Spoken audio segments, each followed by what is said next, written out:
할렐루야. 요즘같이 아침 저녁으로 일교차가 크게 벌어지는 날이 계속되면 많은 사람들이 이제 감기에 이제 걸리게 되죠. 그러면 여러분, 감기에 걸리면 여지없이 우리가 달려가는 곳이 어디입니까? 동네 병원, 의원에 저희들이 달려가게 되죠. 자, 그런데 이 병원에 갈 때마다 그런 생각을 저만 하는 건지는 모르겠는데 아마 여러분들도 그런 생각을 하는지 모르겠습니다. 조금 아파서 갔는데, 혹은 좀 많이 아파서 갔는데, 세상에 꽉 들어찬 사람들을 보게 되면 저보다 심한 사람이 훨씬 많아요. 그렇습니까? 안 그렇습니까? 막 콜록콜록 되고 있으면 나도 콜록콜록 되는데 그분들 콜록콜록 되는 것 때문에 내 병이 더 심해질 것 같은 그런 생각이 간혹 이렇게 들 때가 있습니다. 이렇게 병원은 아픈 사람들이 모이는 곳입니다. 그래서 병원이 존재하는 이유는 아픈 사람들을 위해 존재하고요. 마찬가지로 의사 역시 아픈 사람들을 위해서 존재하게 되죠. 물론 아프지 않은 사람들을 위해서도 병원과 의사가 존재하긴 하지만 가장 우선적으로 병원과 의사가 필요한 이유는 아픈 사람들의 병을 낫게 하고 또 아픈 사람들을 그 사람들을 치료하여서 회복되게 하는 데 있지, 결코 아픈 사람들을 방치하거나 그들을 모른 채 하기 위해서 존재하는 곳이 아니라는 것을 우리가 알고 있습니다. 자, 그런 의미에서 예수님은 오늘 본문을 통해서 예수님이 이 땅에 오신 목적이 무엇인지를 병든 자를 위해 의사가 필요하다라는 말씀을 통해서 분명하게 우리에게 설명해 주고 있는 것을 보게 됩니다. 그런데 거기에서 오늘 말씀이 그치는 것이 아니라 이 말씀은 다시금 새롭게 새 포도주는 어디에 담아야 된다? 새 부대에 담아야 된다는 말씀으로 이어지게 되는데요. 이 말씀을 통해서 주님이 원하시는 우리의 삶이 무엇인지를 오늘 본문을 통해서 우리가 발견하게 됩니다. 자, 오늘 본문은 말씀은 크게 두 가지 사건으로 이어져 있는 본문이라고 말할 수 있는데, 조금 더 넓게 보자면 저희가 2주 전에, 지난주에는 우리가 추수감사절이었고 그 2주 전에 우리가 중풍병자를 고치신 예수님에 관한 이야기를 함께 나눴죠. 그 이야기와도 연결됩니다. 왜냐하면 중풍병자를 고치셨을 때 예수님이 네 병을 나았으니 일어나 걸으라 하기 전에 무엇을 먼저 예수님이 말씀하십니까? 네 죄를 사함받았다라고 얘기하죠. 그래서 예수님이 이 땅에 오신 목적이 무엇이라고요? 죄를 사하시는 권세가 있는 것을 보여주기 위함이라는 것을 우리가 말씀으로 나눴습니다. 그리고 이 말씀으로 오늘 이어지게 되고요. 또 우리가 다음 주에 함께 살펴보게 될 안식일에 관한 문제에 있어서도 이 말씀은 굉장히 중요한 역할을 감당하는 말씀이 되어진다는 것입니다. 자, 그렇기 때문에 오늘의 본문의 말씀을 여러분들이 잘 이해하시면 내가 이 땅에 존재하는 이유와 그리고 또 주님께서 이 땅에 오신 목적이 무엇인지를 우리가 분명하게 발견할 수 있게 된다는 것이죠. 무엇보다 우리가 하나님 나라가 이 땅 가운데 지금 임하고 있는데, 하나님 나라에 임하는 하나님 나라의 백성으로서 어떤 우리가 근본적인 존재로서의 출발점을 가져야 되느냐, 이 문제를 우리가 해결할 수 있는 말씀이라고 볼 수 있습니다. 자, 먼저 오늘 보면 13절부터 17절까지의 말씀의 내용을 보면 예수님께서는 세리였던 레위를 예수님의 제자로 부르시는 장면을 우리가 보게 됩니다. 지금까지 예수님께서 보여주셨던 파격적인 행보가 오늘 말씀을 통해서도 계속 이어지게 되는 것을 보게 되는데, 이 레위는 갈릴리 어촌에서 세리로 살아가고 있었던 사람이었습니다. 당시에 여러분, 유대인들은 여러 가지 규례를 이렇게 정하고 있었는데요. 사람들은 물론이고 시간과 공간 뭐 이런 것들을 전부 다 어떻게 구분했느냐, 따라합시다. 거룩한 것과 비천한 것, 이렇게 다 구분을 해놨어요. 그래서 장소도 거룩한 곳이 있고 비천한 곳이 있고, 또 시간도 거룩한 시간이 있고 비천한 시간이 있다고 이렇게 모든 걸 구분해놨다는 거죠. 특히 어떤 걸 구분했냐 하면 사람을 구분했습니다. 그래서 레벨을 다 정해놨는데요. 이 평가의 기준에 따르면 사람은 제일 높은 사람이 어떤 사람이냐? 종교 지도자, 그 다음에 귀족, 평민, 그 다음에 종, 고아, 과부, 병자의 순으로 사회적인 순서를 이렇게 딱 정해놨었어요. 자, 그럼 여기에는 지금 세리가 들어갑니까? 안 들어갑니까? 제가 세리를 얘기했나요? 안 했나요? 예. 집중? 자, 집중하시고, 세리를 제가 많이 했나요? 안 했나요? 제가 세리를 얘기 안 했어요.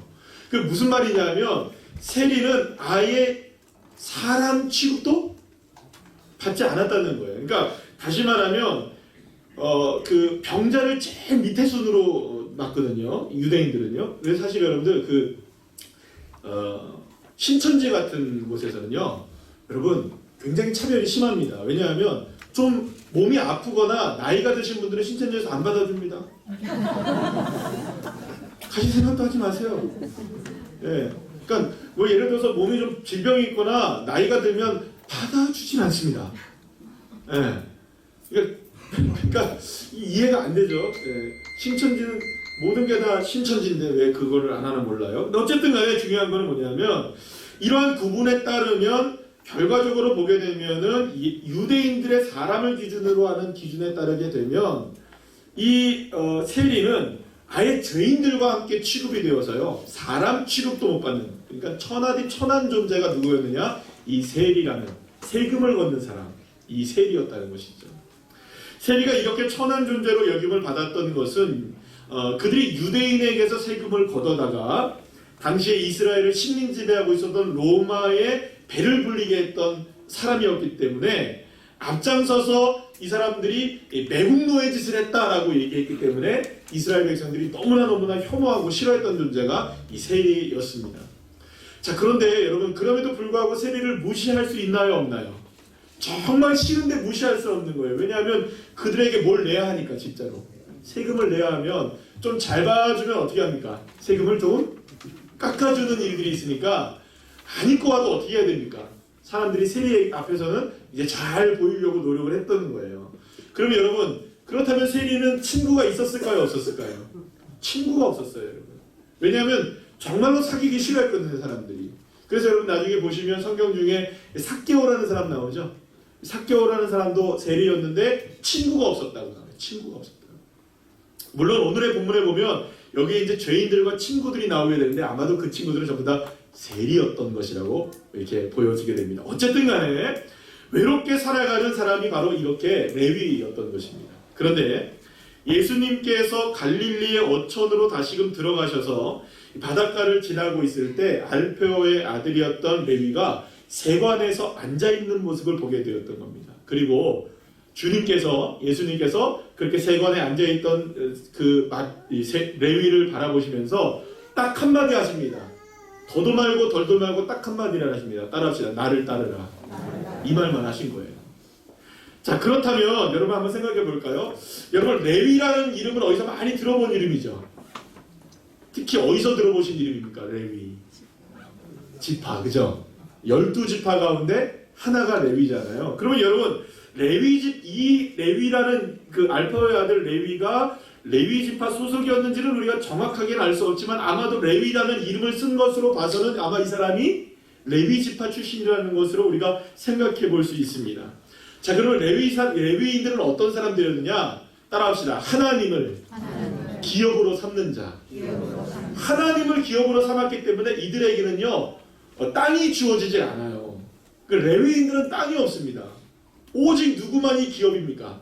여호와 하나님만이 나의 기업입니다라고 살아가는 존재가 레위인이었거든요. 자, 그런데 이게 웬일입니까?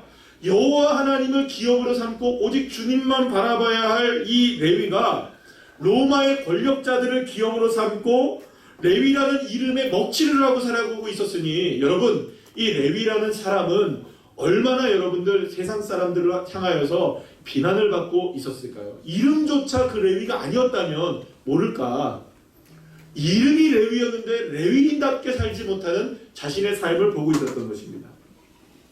자, 그런데 바로 이러한 세리 레위를 예수님이 나를 따르라 하고 부르셨던 것이에요. 이렇게 예수님께서 세리를 자신의 제자로 삼으시려고 부르신 것도 사실은 놀라운 일인데, 더 놀라운 것은 뭐냐? 예수님이 레위를 부르셨을 때 그 사람이 자기의 모든 것을 버리고 그 자리에서 일어나 예수님을 따르게 되었다는 것입니다.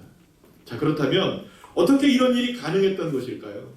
아마도 레위는 갈릴리에서 벌어지고 있는 예수님에 대한 소문을 다 듣고 있었을 것입니다. 다시 말하면 예수님이 자신을 향해 따르라고 말씀하셨을 때 그것이 즉흥적으로 그냥 에이 모르겠다 따르자 이렇게 했던 것이 아니라 이미 마음속에서는 예수님을 따르려고 하는 열망이 꿈틀대고 있었는지도 모른다는 것입니다. 왜냐하면 여러분, 어쩌면 레위는 자신이 세관에 이렇게 앉아 있어서 사람들에게 관심을 받으며 살아가는 것에 대해서 깊은 회의를 느끼고 있었을지도 모릅니다. 도대체 나는 누구인가? 내가 이름이 레위인데 나는 왜 레위인처럼 살지 못하는가? 나는 왜 이렇게 세금을 걷어다가 매국노 이야기를 듣고 살아가야 되는가?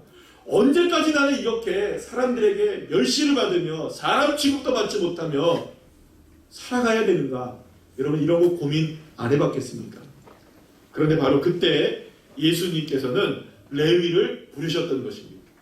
하나님 나라를 선포하고 계셨던 예수님이 사람들을 한 분 한 명씩 모은다는 사실을 들은 바 있었던 이 레위는 자신을 부르는 예수님의 음성에 주저함 없이 예수님을 따르겠노라고 예수님을 쫓게 되었던 것이죠. 사랑하는 여러분, 이 세리 레위가 바로 누구냐? 여러분들이 잘 아시는 마태복음을 쓴 마태가 바로 이 레위입니다. 여러분, 예수님은 이 레위라는 이름을 가진 세리를 보셨을 때 이 레위를 그저 세리로만 보셨던 것이 아니라는 것입니다. 그 안에 꿈틀대고 있었던 하나님의 손길이 닿기만 하면 할렐루야, 그 사람이 변화가 되어서 위대한 사도가 될 수 있는 그런 믿음의 사람으로 이미 주님은 보고 계셨던 것입니다. 여러분, 마태라는 이름의 뜻이 뭐냐? 따라합시다. 하나님의 선물. 하나님의 선물. 그러니까 레위라는 이름을 주님께서는 벗어버리고 마태가 되게 하셨다는 거예요. 그러니까 이제는 네가 하나님의 선물로 살아라. 하나님의 은혜로 살아라. 이런 의미에서 예수님을 만난 존재로서의 변화된 인생을 주님께서는 바라보고 계셨던 것이죠. 비록 많은 사람들에게 손가락질을 받는 레위였지만, 세리였지만 예수님의 부르심에 순종함으로 인하여서 거룩하신 하나님의 손에 붙들림 받은 위대한 하나님의 사도가 되어지는 놀라운 축복이, 그리고 또 여러분 우리가 잘 알다시피 복음서 중에 4개가 있습니다. 마태, 마가, 누가, 요한. 이 중에 예수님의 제자가 쓴 복음서는 2권밖에 없어요. 마태하고 요한이잖아요. 신약 성경에 제일 처음을 장식하는 위대한 사도, 그 사람이 바로 주님께서 오늘 부르신 레위였던 것입니다. 사랑하는 여러분, 여기에 주님의 놀라운 안목이 있는 것을 우리가 알게 됩니다. 세리를 그저 세리로만 보시는 분이 아니시라는 겁니다.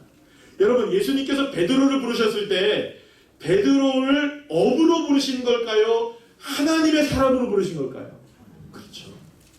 예수님께서 사람들을 부르실 때에는 결코 그 사람의 액면가로 부르시는 것이 아니라 그들 속에 역사하시는 하나님의 가능성, 그 가능성을 보고 주님이 부르시는 거예요. 그렇기 때문에 여러분, 막달라 마리아를 주님께서 보셨을 때에는 천하디 천한 여인으로 보신 것이 아니라 그 여인을 통하여서 하나님의 역사를 이루겠다. 아멘이십니까? 천한 존재가 아니라 귀한 존재로 보시는 하나님, 세리를 세리로 보지 않고 사역자로 보시는 하나님, 업으로 보지 않고 위대한 사도로 보시는 하나님, 그 놀라운 안목이 주님이 바라보시는, 저와 여러분을 바라보시는 안목인 줄로 믿으시길 바랍니다. 그렇기 때문에 여러분, 하나님은 결코 우리의 모습을 통해서 역사하시는 게 아니에요. 이 말이 무슨 말이냐? 우리가 가진 것, 우리의 가능성, 우리의 모습으로 주님은 우리를 바라보는 것이 아니라, 따라합시다. 주님은 얼마든지 내 안에서 역사하신다. 아멘? 그 가능성이 누구에게 심겨져 있는 겁니까? 우리 각 사람, 한 사람 한 사람에게 다 심겨져 있는 겁니다. 그러니까 우리를 보실 때 우리의 액면가를 보지 아니하시고 우리 안에 숨겨진 가능성을 보시는 주님, 그 주님이 저와 여러분의 하나님이신 줄 믿으시기 바랍니다. 1500년대 초에 이탈리아의 프로렌스에서 이 도나텔로라는 아주 유명한 조각가가 있었습니다. 근데 도나텔로는 자신의 생애 가운데 가장 위대한 조각품을 한번 만들어 보려고 아주 좋은 대리석이 나오기로 유명한 이 카레나라는 지역에서 아주 값비싼 돈을 지불하고 이 대리석을 사오게 됩니다. 그런데 막상 이 채석장에서 이 대리석을 가져와 보니까 자신의 마음에 드는 이 돌들이 없는 거예요. 그래서 이렇게 저렇게 돌을 보다가 이 돌들 내가 이 조각하기가 힘들다. 너무 거칠고 너무 볼품이 없다. 좋은 건 줄 알았는데 정말 안 좋구나 하면서 이 성당 뒤편에다 그냥 버려버립니다. 그래서 이제 그 성당 뒤편에 버려져 있는 그 대리석들을 보면서 어떤 젊은 조각가 한 사람이 이거 써도 되냐고. 그래, 쓰라고. 그래서 가져갔어요. 그래서 열심히 한번 이거 잘하면 좋은 작품이 나오겠는데 생각하고 이제 그걸 가져가서 2년 동안 열심히 조각을 한 거예요. 2년 후인 1504년 1월 25일 날 플로렌스의 많은 사람들이 이 광장에 모이게 되었는데 조각상이 이게 딱 베일로 덮여져 있었습니다. 그리고 그 조각상의 베일이 싹 벗어지는 순간 이 플로렌스의 수많은 사람들이 너무나 흥분하기 시작했던 거예요. 놀라운 조각 작품을 보게 되었던 거죠. 그 작품이 뭐냐? 여러분, 그 조각가가 누구냐면 미켈란젤로이고요. 여러분 혹시 다비드상이라고 아십니까? 네, 이렇게 딱 서 있는. 저는 아니고요. 한 번씩에 왕자들을 한번 찾아보시면 되겠습니다. 다비드상이 그때 이 조각이 되어진 거예요. 사랑하는 여러분, 미켈란젤로는 거칠고 보잘것없고 버려진 돌 속에서 위대한 이 조각품의 가능성을 본 것입니다. 그리고 우리 주님은 이 미켈란젤로와는 비교할 수 없는 안목으로 저와 여러분을 통해서 이루실 하나님의 가능성을 저와 여러분에게서 보시는 줄로 믿으시길 바랍니다.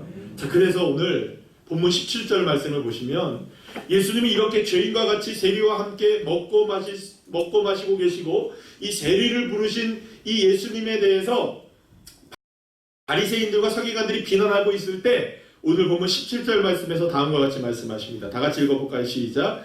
예수님께서 들으시고 그들에게 이르시되 건강한 자에게는 의사가 쓸데없고 병든 자에게라야 쓸데있느니라. 나는 의인을 부르러 온 것이 아니요 죄인을 부르러 왔노라 하시니라. 할렐루야. 예수님은 자신이 의사와 같은 존재라고 말씀하고 계십니다.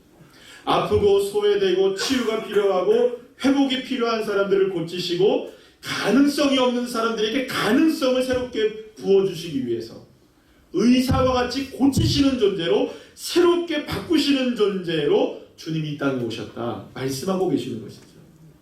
여기에 오늘 본문은 한 가지 사건을 더 연결시켜서 우리에게 소개시켜주고 있는 것을 보게 되는데 그것이 바로 그 유명한 새 포도주는 어디에 담아라? 새 부대에 담아야 한다. 이 말씀으로 연결되어집니다. 예수님께서 세리 마태를 부르셨을 때 마태는 예수님과 함께 있었던 제자들을 불러서 식탁의 규제를 나누게 됩니다. 그리고 그 자리에는 많은 죄인들과 세리들 친구들이 함께했다고 성경은 말하고 있습니다. 이러한 모습을 본 바리새인들과 서기관들은 예수님의 이러한 행동을 정말 못마땅하게 생각했습니다. 왜냐하면 하나님의 나라를 선포하는 예수님, 행여나 이분이 메시아일 수도 있지 않을까라는 기대감을 갖고 있었는데 그동안 자신들이 생각해왔던 메시아에 대한 이런 상이 있을 거 아니에요. 메시아는 이럴 것이다. 메시아는 이럴 것이다 라는 생각을 하고 왔었는데 예수님이 보여주고 있는 메시아에 대한 모습은 전혀 그들이 예상했던 것과는 딴판의 모습들로 나타나고 있었기 때문입니다. 그들이 생각했던 메시아는 어떤 메시아였느냐? 정치적이고 군사적인 지도자였습니다. 그래서 이스라엘이 현재 겪고 있었던 로마의 압제를 벗어나게 해줄 그래서 모순과 모든 질곡들을 풀어낼 만한 아주 정의로운 사도로서의 메시아를 꿈꾸고 있었던 것이죠. 그러려면 여러분 의인이 일어나야 되는 거잖아요. 그렇잖아요. 정말 정의의 사도가 일어나면 그 옆에서 따르는 사람들도 똑똑한 사람들이 따라야 됩니까? 아니면 오합지졸이 따라야 됩니까? 나를 따르라 했는데 정말 다 이상한 사람들만 따라와요. 이상한 거잖아요. 그러니까 예수님이 정치적으로 이 종교적으로 모든 것들을 군사적으로 다 풀어내고 독립을 이루어야 되면 따라가는 사람들도 똑똑한 사람들 따라가야 될 거 아니에요. 그래서 그 당시에 어떤 생각을 했냐면 메시아를 따르는 사람이면 모두가 다 메시아가 부르는 사람들은 의인을 부를 것이다 라는 생각을 하고 있었던 거예요. 자, 그런데 웬걸요? 예수님이 하나님 나라를 선포하고 메시아와 같은 모습을 보여주고 있는데도 자꾸 부르는 사람은 어떤 사람만 부르는 거예요? 죄인만 부르고 병든 자 뭐 이런 사람들만 부르고 또 죄송합니다 이런 얘기해서 값도 안 되는 사람들 있잖아요. 이런 사람들이 부르는 거예요. 어부 부르고 세리 부르고 나를 따르라 이런 사람 다 그런 사람들을 부르는 거예요. 다 꼬이는 사람들이 어떤 사람들이에요? 중풍병자, 나병 환자, 수많은 병자들, 죄인들, 귀신 들린 사람들 그런 사람들만 모여드니 예수님이 메시아가 맞는가? 이 사람들은 이렇게 의심할 수밖에 없었던 것이죠. 이렇게 예수님을 이해할 수 없었던 차에 한 가지 더 이해할 수 없는 장면이 나타나게 되었던 것입니다. 바로 그것이 금식에 관한 문제로 드러나게 됩니다. 여러분 오늘 보면 18절 말씀 우리 다 같이 한번 볼까요? 시작.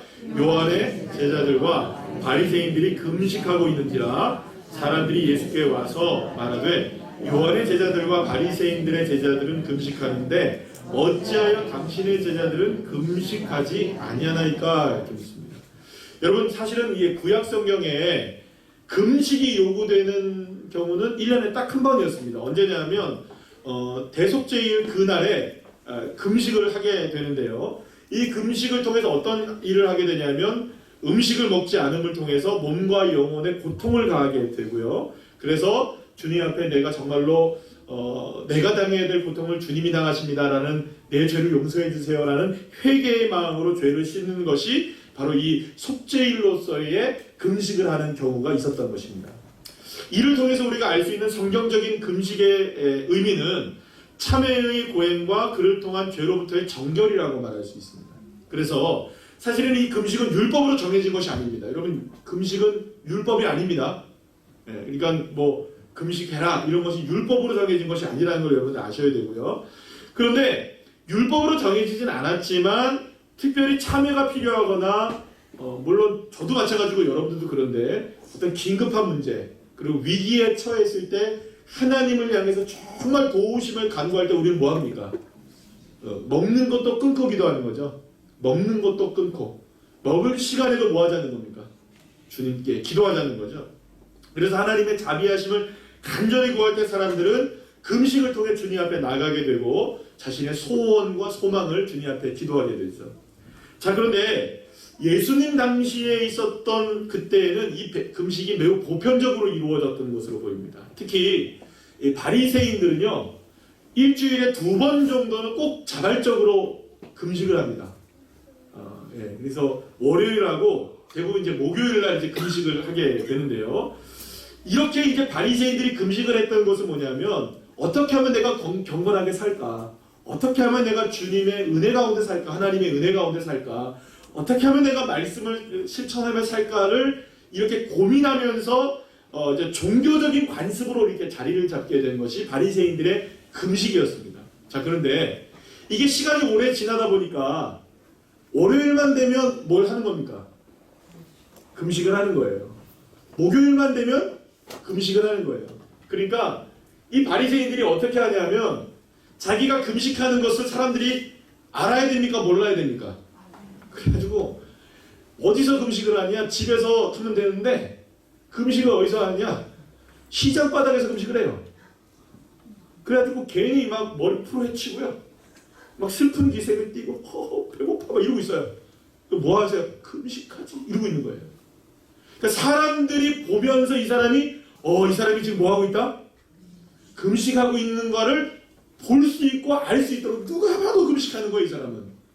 그러니까 이 사람들은 늘 언제나 이 금식이 자신의 삶의 취지와는 맞지 않게 외적인 모습으로 드러나는 모습으로 보여지게 되었던 것입니다. 그래서요, 여러분, 예수님께서 이거를 이렇게 이야기하십니다. 마태복음 6장 16절 말씀 우리 다 같이 한번 볼까요? 시작. 금식할 때 너희는 외식하는 자들과 같이 슬픈 기색을 보이지 말라. 그들은 금식하는 것을 사람에게 보이려고 얼굴을 흉하게 하느니라. 내가 진실로 너에게 이르노니 그들은 자기 상을 이미 받았느니라. 이렇게 외식에 사로잡혀 있었던 바리새인들이 자신들과 같이 금식하지 않고 있었던 예수님과 예수님의 제자들을 비난하게 되었던 것입니다. 그들은 심지어 뭐라고 얘기하느냐? 세례 요한의 제자들도 금식을 하는데 왜 예수님의 제자들은 먹고 마시고 즐기고 이루고 있느냐. 금식해야 하는 거 아니냐. 금식. 이거 누구의 잣대로 얘기하는 겁니까? 바리새인의 잣대. 여러분, 우리가 이럴 수 있습니다. 여러분, 우리는 우리의 잣대를 가지고 사람들을 평가할 때가 있습니다.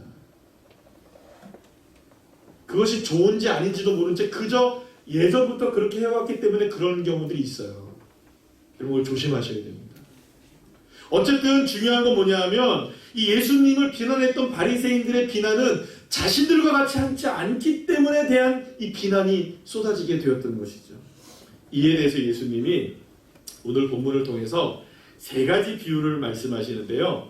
첫 번째 비유가 뭐냐? 따라합시다. 혼인잔치의 비유. 예수님은 하나님의 나라가 임하는 모습을 혼인잔치로 비유를 하십니다. 여러분, 이제 한 2주 후인가요? 이제 결혼을 합니다. 주은이가, 우리 교회 첫 번째 주은이가 결혼합니다. 그 다음에 두 번째 주은이도 있고 세 번째 주은이도 남아있지만 첫 번째 주은이가 이제 결혼하는데 얼마나 설렐까요? 그죠? 살아봐라. 축복의 말씀입니다. 살아봐라. 네, 그죠? 자, 그런데 정말 혼인잔치는 즐겁고 행복한 거잖아요. 혼인잔치에서 울 수가 없잖아요. 여러분, 정말로 혼인잔치는 행복하다는 겁니다. 물론 여러분, 예수님이 이 땅에 오셔서 회개를 촉구하시면서 하나님 나라를 선포하시긴 하셨습니다. 자, 그런데 이 말은 무슨 말이냐? 죄를 위해서 참여하고 가슴을 치며 애통하는 것이 분명히 있어야 됩니까? 없어야 됩니까? 있어야 돼요. 우리 회개해야 합니까? 안 해야 됩니까? 우리 주님께 돌이켜야 됩니까? 돌이키지 말아야 됩니까? 돌이켜야죠. 그러나 중요한 것이 있습니다.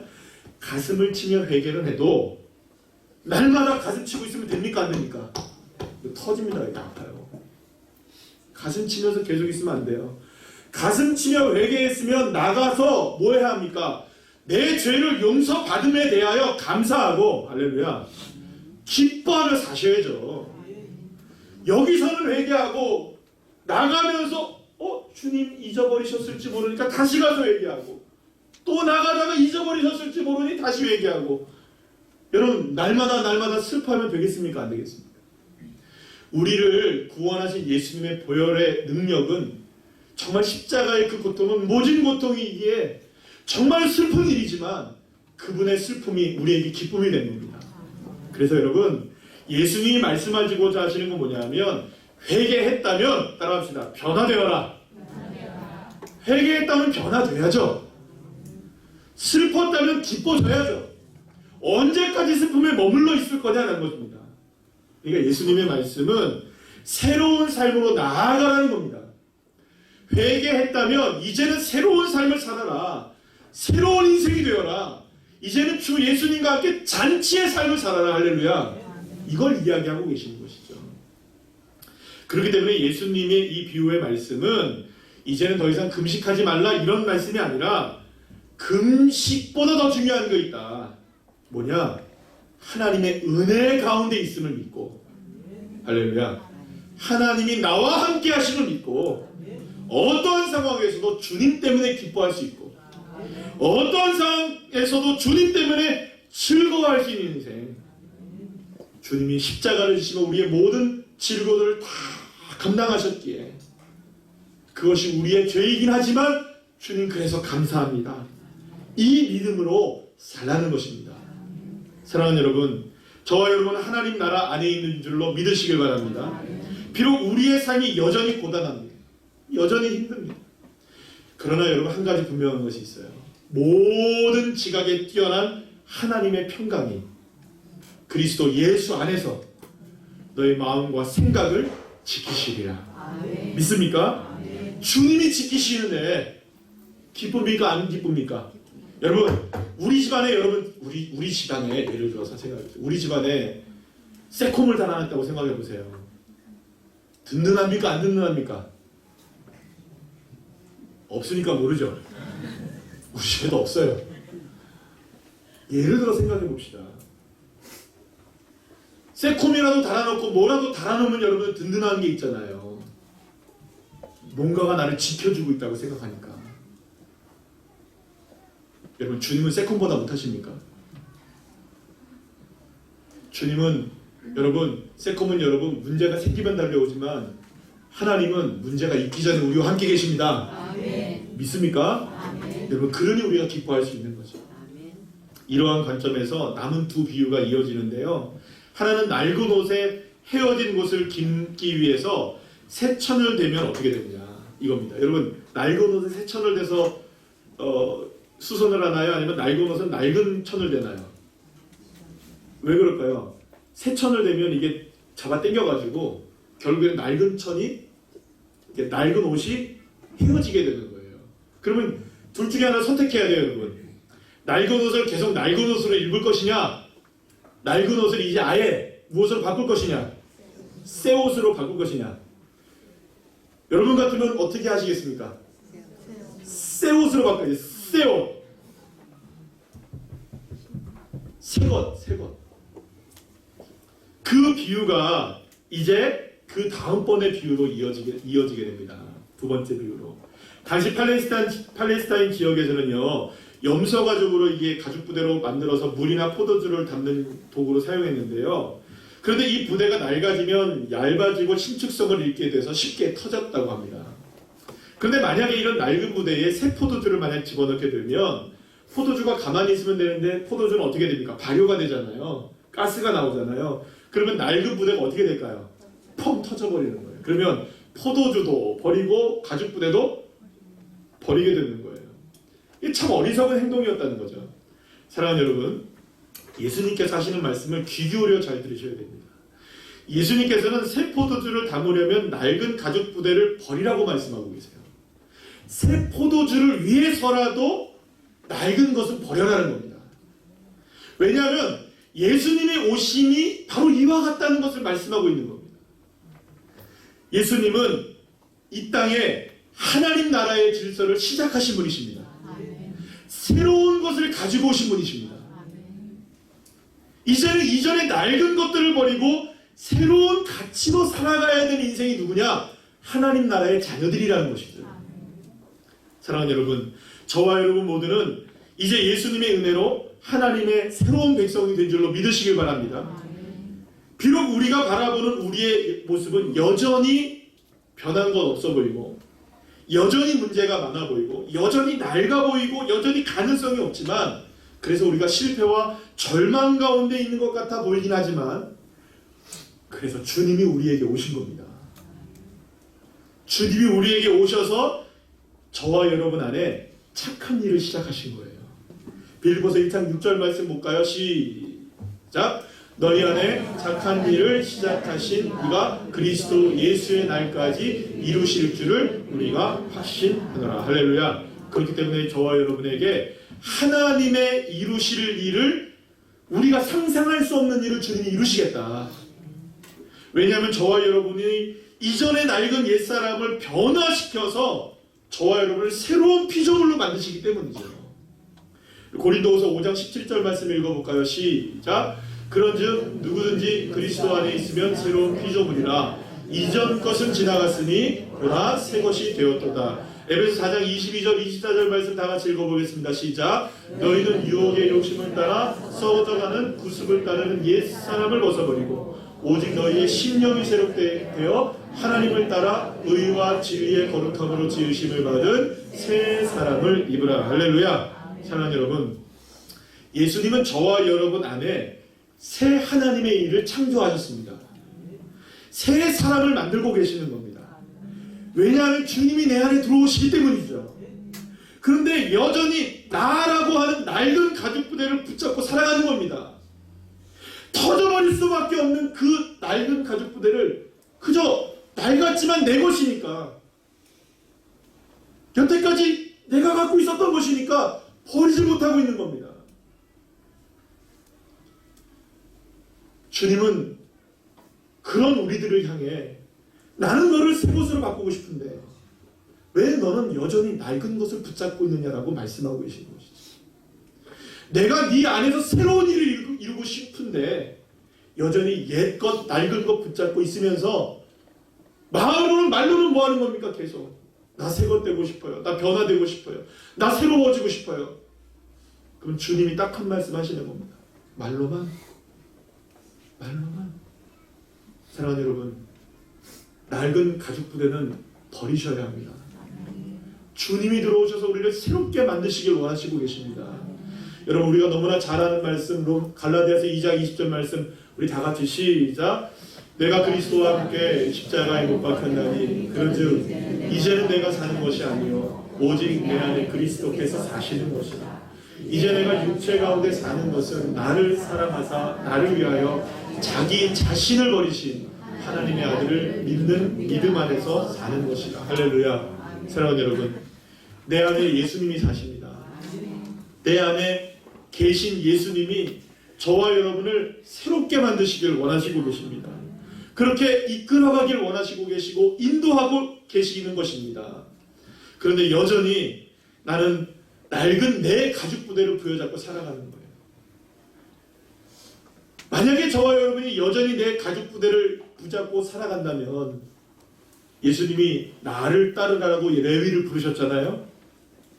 그런데 나를 따르라는 예수님의 말씀을 들었음에도 불구하고 레위는 그저 계속 앉아있는 거예요. 그러면 여러분, 레위는 마태가 될 수 없습니다. 변화될 수 없어요. 중풍병자가 지붕을 뚫지 않고 주님을 만나려고 하지 않았다면 중풍병자는 여전히 중풍병자일 수밖에 없는 거예요. 사랑하는 여러분, 따라 나서지도 않고 레위로 계속 머물러 있는 우리의 모습 그 자체가 낡은 가죽 부대라는 겁니다. 저와 여러분을 주님이 변화시키셔서 새것되게 하시길 원하시는데 나라는 낡은 부대를 여전히 부여잡고 살고 있다면 우리는 결코 변화될 수 없는 것이죠. 사랑하는 여러분, 낡은 나의 가죽 부대를 버리고 내 안에 계신 예수님을 따라 새 가죽 부대가 되어서 나를 따르라는 음성을 듣고 진정으로 따라 나갈 수 있는, 할렐루야. 따라합시다. 나를 따르라. 예수님을 따르자. 믿습니까? 그렇게 레위에서 마태가 된 제자 마태처럼 나의 가능성을 믿고 살아가지 마시고 예수님 가능성을 믿고 살아가시고 예수님을 통해 새롭게 세워지는 믿음의 자녀들 한 사람 한 사람 되어 하나님 나라의 멋진 일꾼들 되시는 귀한 자리들 되시기를 간절히 축원합니다.